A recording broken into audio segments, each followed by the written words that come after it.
ഇന്ന് നമുക്ക് വളരെ ടേസ്റ്റിയായും വളരെ ഈസിയായും എങ്ങനെയാണ് ഒരു ചിക്കൻ ബിരിയാണി തയ്യാറാക്കുന്നതെന്ന് നോക്കാം. അതിനുവേണ്ടി 3 കപ്പ് ബസുമതി റൈസ്, ഇത് ഇന്ത്യ ഗേറ്റിൻ്റെ ബസുമതി റൈസാണ്. അതെടുത്ത് നമുക്കൊന്ന് നന്നായിട്ട് വാഷ് ചെയ്ത ശേഷം ഒരു 20 മിനിറ്റ് വെള്ളത്തിലിട്ടൊന്ന് കുതിർത്തിയെടുക്കണം. അതിനുശേഷം കഴുകി വാരി ഒരു അരിപ്പയിൽ വെക്കുക. ഇനി നമുക്ക് വേണ്ടത് ചിക്കനാണ്. അപ്പോൾ ഒരു 1/2 കിലോ ചിക്കൻ എടുത്ത് വെച്ചിട്ടുണ്ട്. അതിലേക്ക് നമുക്ക് മസാലകൾ ഇട്ട് കൊടുക്കാം. 1 ടേബിൾ സ്പൂൺ മുളക് പൊടി, 1/4 ടീസ്പൂൺ മഞ്ഞൾപ്പൊടി, 1 table spoon chicken masala, 1 table spoon മല്ലിപ്പൊടി, 1/2 ടേബിൾ സ്പൂൺ കുരുമുളക് പൊടിയും കൂടി ഇട്ട് കൊടുക്കുക. ഇനി 1 ടേബിൾ സ്പൂൺ വെളുത്തുള്ളി ചതച്ചത്, 1 ടേബിൾ സ്പൂൺ ഇഞ്ചി ചതച്ചതും കൂടി ഇട്ട് കൊടുക്കുക. ഒരു തവി അധികം പുളിയില്ലാത്ത തൈര് ഒഴിച്ച് കൊടുക്കുക. തൈരും കൂടി ചേർത്ത് മിക്സ് ചെയ്യുമ്പോൾ നല്ല ടേസ്റ്റാണ്. അപ്പോൾ ഇനി ആവശ്യത്തിന് ഉപ്പും കൂടി ചേർത്ത് നന്നായിട്ടൊന്ന് മിക്സ് ചെയ്തിട്ട് ഒരു അരമണിക്കൂർ മാറ്റി വെക്കുക. ഇനി നമുക്ക് ഒരു പാൻ വെച്ച് ചൂടാകുമ്പോൾ അതിലേക്ക് കുറച്ച് വെളിച്ചെണ്ണ ഒഴിച്ച് കൊടുക്കുക, അല്ലെങ്കിൽ എന്തെങ്കിലും ഓയിൽ ഒഴിച്ച് കൊടുത്താലും മതി. ഇനി നമുക്കത് അതിലേക്ക് കുറച്ച് സവാള ഇട്ട് നന്നായിട്ട് വറുത്ത് കോരണം.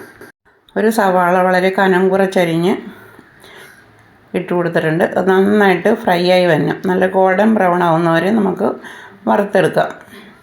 ഇപ്പോൾ ഇത്രയും പാകം ഇട്ടിട്ടുണ്ട്. ഇനി നമ്മൾ ഇരുന്ന് തന്നെ കുറച്ച് നേരം കഴിയുമ്പോൾ ഇതിന് നല്ല കളറും വെക്കും, നല്ല ക്രിസ്പിയുമാവും. അപ്പോൾ ഞാനിത് കോരി മാറ്റിയിട്ടുണ്ട്. ആ എണ്ണയിലേക്ക് തന്നെ നമുക്ക് കുറച്ച് കാശുവിനിട്ടും കിസ്മിസും ഇട്ട് വറുത്ത് കോരിയെടുക്കാം. ഇത് നമുക്ക് ബിരിയാണിയിൽ ചേർക്കാനുള്ളതാണ്. അത് വറുത്ത് മാറ്റിയിട്ടുണ്ട്. ഇനി നമുക്ക് ചോറ് തയ്യാറാക്കാം. ഒരു കുക്കറിലേക്ക് നമുക്ക് 3/4 ഗ്ലാസ് വെള്ളം ഒഴിച്ച് കൊടുക്കാം. അപ്പോൾ 3 കപ്പ് അരിക്ക് 3/4 ഗ്ലാസ് വെള്ളം. 1 കപ്പ് അരിക്ക് 1/4 ഗ്ലാസ് വെള്ളം എന്ന കണക്കിലാണ് എടുക്കുന്നത്. ഇനി അതിലേക്ക് 2 കഷ്ണം പട്ട, 2-3 ഏലക്ക, 3-4 ഗ്രാമ്പു, 1 ബേ ലീഫും, ആവശ്യത്തിന് ഉപ്പും, 1 ചെറുനാരങ്ങയുടെ പകുതി നീരും കൂടി ഒഴിച്ചു കൊടുക്കുക. നന്നായിട്ട് പിഴിഞ്ഞ് അതിലേക്ക് ഒഴിച്ചു കൊടുക്കുക. ഇനി 1 ടേബിൾ സ്പൂൺ നെയ്യ് കൂടി ചേർത്ത് കൊടുക്കുക. അപ്പോൾ അരി ഒട്ടിപ്പിടിക്കില്ല. ഇത് വേകുമ്പോഴത്തേക്കും ഒട്ടും തന്നെ ഒട്ടിപ്പിടിക്കാതിരിക്കാൻ വേണ്ടിയാണ് നമ്മൾ നെയ്യും ചെറുനാരങ്ങ നീരും ചേർക്കുന്നത്. നല്ലൊരു ടേസ്റ്റും കിട്ടും. ഇനി നന്നായിട്ട് തിളച്ച് വരട്ടെ. തിളച്ച് വരുമ്പോഴേക്ക് അതിലേക്ക് നമ്മൾ നേരത്തെ കഴുകി വാരി വെച്ചിരിക്കുന്ന അരി ചേർത്ത് കൊടുക്കുക. എല്ലാം കൂടി ഒന്ന് മിക്സ് ചെയ്യുക. എന്നിട്ട് ഹൈ ഫ്ലെയിമിൽ വെച്ച് 3 വിസിൽ കേൾക്കുന്നവരെ ഒന്ന് വേവിച്ചെടുക്കുക. ഇനി നമ്മൾ നേരത്തെ വറുത്ത് വെച്ചിരിക്കുന്ന 1 ടേബിൾ സ്പൂൺ സവാള വറുത്തതും കൂടി ചേർത്ത് കൊടുക്കുക. എന്നിട്ട് മിക്സ് ചെയ്യുക. ഇതും കൂടി ചേർക്കുമ്പോൾ നല്ല ടേസ്റ്റാണ് ചോറിന്. ഞാൻ അടച്ച് വെച്ച് ഒരു 3 വിസിൽ, ഹൈ ഫ്ലെയിമിൽ വെച്ച് 3 വിസിൽ കേട്ടിട്ട് ഇറക്കി വെക്കുക. ഇനി നമുക്ക് ആ നേരത്തെ വറുത്ത് വെച്ചത് എണ്ണയിലേക്ക് 2 കഷ്ണം പട്ട, 1 ബേ ലീഫ്, 2-3 ഏലക്ക, 2 ഗ്രാമ്പു, 2-3 കുരുമുളക് എല്ലാം കൂടി ചേർത്ത് കൊടുക്കുക. ഇതൊന്നെല്ലാം കൂടി ഒന്ന് പൊട്ടി വരട്ടെ.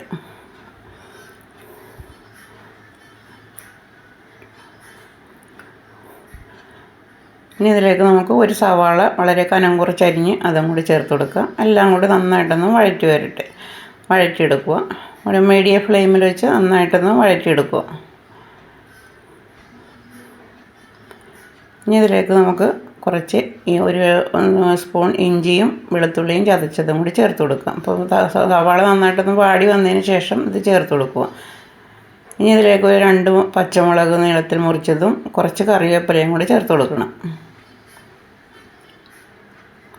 ഇനി എല്ലാം കൂടി നന്നായിട്ട് വഴറ്റിയെടുക്കുക. ഇനി നമുക്ക് മസാലപ്പൊടി ചേർത്ത് കൊടുക്കാം. 1 ടേബിൾ സ്പൂൺ മുളക് പൊടി, 1 ടീസ്പൂൺ മല്ലിപ്പൊടി, 1 ടീസ്പൂൺ ചിക്കൻ മസാല, 1/2 ടീസ്പൂൺ കുരുമുളക് പൊടി, 1/4 ടീസ്പൂൺ മഞ്ഞൾപ്പൊടിയും കൂടി ചേർത്ത് കൊടുക്കുക.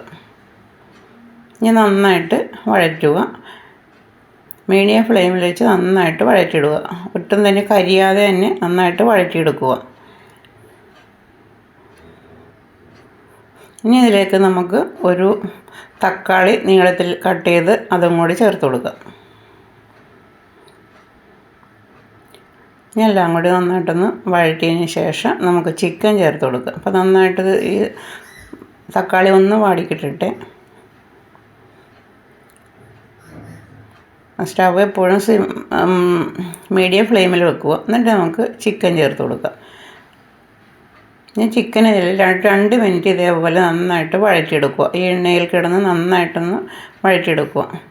അപ്പോൾ തീ കൂട്ടി വെക്കരുത്, കരിഞ്ഞു പോകും. അപ്പോൾ ഒന്നില്ലെങ്കിൽ മീഡിയത്തിൽ വെക്കുക, അല്ലെങ്കിൽ സിമ്മിൽ വെക്കുക. എന്നിട്ട് നന്നായിട്ട് ഇതൊന്ന് വഴറ്റിയെടുക്കുക. അപ്പോഴാണ് നമുക്ക് നല്ല ടേസ്റ്റ് കിട്ടുന്നത്. ചിക്കനിൽ വെള്ളമൊന്നും ഒഴിക്കേണ്ട. ചിക്കനിൽ ഇത് അടച്ച് വെക്കുമ്പോൾ ഇതിനകത്തുനിന്ന് വെള്ളം ഇറങ്ങി നമുക്ക് കറി നന്നായിട്ട് വരും. അപ്പോൾ ഞാൻ അടച്ച് വെച്ചിട്ടുണ്ട്. അപ്പോൾ ഇടയ്ക്കൊന്ന് തുറന്ന് നോക്കുമ്പോൾ ഇപ്പോൾ ഇതുപോലെ തന്നെ ഇത്തിരി വെള്ളമൊക്കെ ഇറങ്ങി വന്നിട്ട് നമ്മളൊന്ന് ഇളക്കി യോജിപ്പിച്ച ശേഷം വീണ്ടും നമുക്ക് അടച്ചു വെക്കാം. അങ്ങനെ 2-3 പ്രാവശ്യം അടച്ചും തുറന്നും വരുമ്പോൾ നമുക്ക് നമ്മുടെ ചിക്കൻ വെന്തിട്ടുണ്ടാവും. അപ്പോൾ സ്റ്റവ് എപ്പോഴും സിമ്മിൽ വെച്ച് കഴിഞ്ഞാൽ ഈ ചിക്കനിൽ നിന്ന് തന്നെ ഇറങ്ങി വന്ന വെള്ളമാണിത്. അപ്പോൾ ചിക്കൻ ഏകദേശം പാകമായിട്ടുണ്ട്. അപ്പോൾ അധികം ഡ്രൈ ആയി പോകാതെ നോക്കണം. അപ്പോൾ നമ്മുടെ ചോറ് എങ്ങനെയെന്ന് നോക്കാം. ചോറ് 3 വിസിൽ വന്നിട്ട് നമ്മൾ ആവി കളഞ്ഞ് എടുത്ത് വെച്ചിട്ടുണ്ട്. തുറന്ന് നോക്കാം. ചോറ് നല്ല റെഡി ആയിട്ട് കിട്ടുന്നുണ്ട്. ഒരു 3/4 വേവേ ആയിട്ടുള്ളൂ. അപ്പോൾ നമ്മൾ ഹൈ ഫ്ലെയിമിൽ വെച്ചാണ് നമ്മൾ 3 വിസിൽ കേൾപ്പിച്ചത്. അപ്പോൾ ഓരോ സ്റ്റവിൻ്റെയും വ്യത്യാസം പോലെ ഇരിക്കും ഫ്ലെയിമിൻ്റെ. അപ്പോൾ ഇത് അധികം വെന്തിട്ടില്ല. അപ്പോൾ നമുക്കിനി ഈ ചിക്കനിലേക്ക് ഇത് ചേർത്ത് കൊടുക്കാം. അപ്പോൾ കുറച്ച് മിൻറ്റ് ലീഫ് ആദ്യം തന്നെ വിതറിയതിന് ശേഷം അതിലേക്ക് നമുക്ക് ചോറ് ചേർത്ത് കൊടുക്കാം. അപ്പം മിൻറ്റ് ലീഫ് ഇതിനകത്ത് ഇതേപോലെ ഇടുമ്പോൾ നല്ല ടേസ്റ്റാണ്. അപ്പോൾ ചിക്കൻ എപ്പോഴും ഇത്തിരി കുറിയ ചാറലിൻ്റെ മുകളിൽ വേണം ഈ ചോറ് വിതറാൻ. അപ്പോൾ ഒട്ടും തന്നെ അടിയിലും പിടിക്കില്ല. നല്ല ഫ്ലേവറായി മുകളിലേക്ക് നല്ല ഫ്ലേവറും വന്ന് ചോറിന് നല്ല ടേസ്റ്റായിരിക്കും. അപ്പോൾ നമ്മൾ ചോറ് നിരത്തി കൊടുത്തിട്ടുണ്ട്. ഇനി ഇതിലേക്ക് നമ്മളൊരു കളറിന് വേണ്ടി ഇത്തിരി വെള്ളത്തിൽ മഞ്ഞൾപ്പൊടി കലർത്തി ഒഴിച്ചു കൊടുത്തിട്ടുണ്ട്. കുങ്കുമപ്പൂ ഉണ്ടെങ്കിൽ പാലിൽ കലർത്തി കുങ്കുമപ്പൂ ഒഴിച്ചു കൊടുക്കാം. ഇനി ഇതിൻ്റെ മുകളിലേക്ക് നമ്മൾ നേരത്തെ വറുത്ത് വെച്ചിരിക്കുന്ന സവാള, കിസ്മിസ്, അണ്ടിപ്പരിപ്പ് എല്ലാം വിതറി കൊടുക്കാം.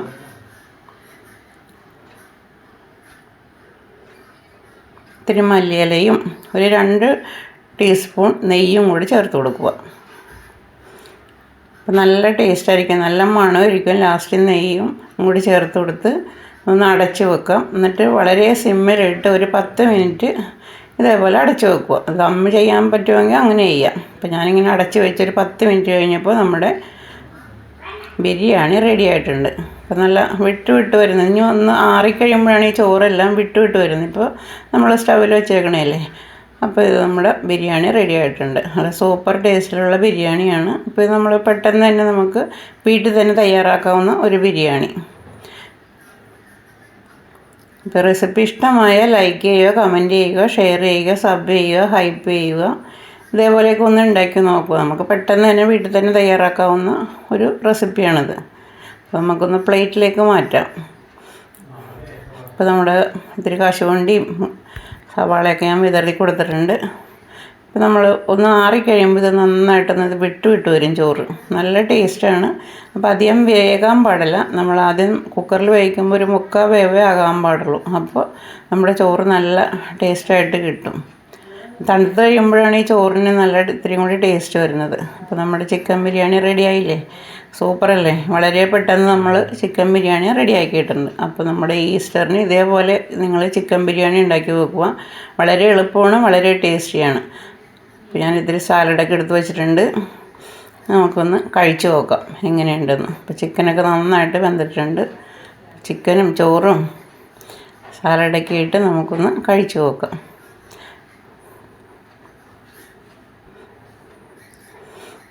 നല്ല സൂപ്പറായിട്ട് വെച്ചിട്ടുണ്ട്. നല്ല സൂപ്പർ ടേസ്റ്റാണ്. വളരെ സിമ്പിളാണ്. വളരെ എളുപ്പത്തിൽ നമുക്കിത് തയ്യാറാക്കാം. അപ്പോൾ ഇതുപോലെ ഒന്ന് ചെയ്ത് നോക്കുക. അടുത്ത ഈസി റെസിപ്പിയുമായി നാളെ കാണാം.